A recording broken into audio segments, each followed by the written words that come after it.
Praise the Lord. ஆண்டவர் என்றென்றைக்கும் கைவிட மாட்டார். அவர் சஞ்சலப்படுத்தினாலும் தமது மிகுந்த கிருபையின்படி இறங்குவார். புலாம்பல் 3:31-32.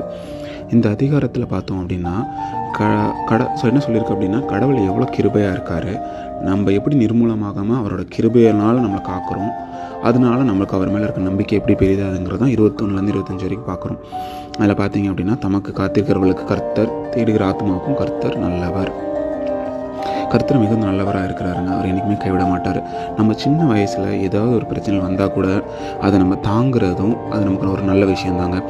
ஏன் அப்படின்னு பார்த்தீங்களா, நம்ம சின்ன சின்ன காரியங்களில் கர்த்தர் வழியில் வரும்போது பெரிய காரியங்களில் கர்த்தர் நம்ம கூட இருக்கிறன்னு உணர்வோங்க. பெரிய பெரிய அதிசயங்களை அவர் நம்ம வாழ்க்கையில் செய்ய வல்லவராக இருக்கிறார்.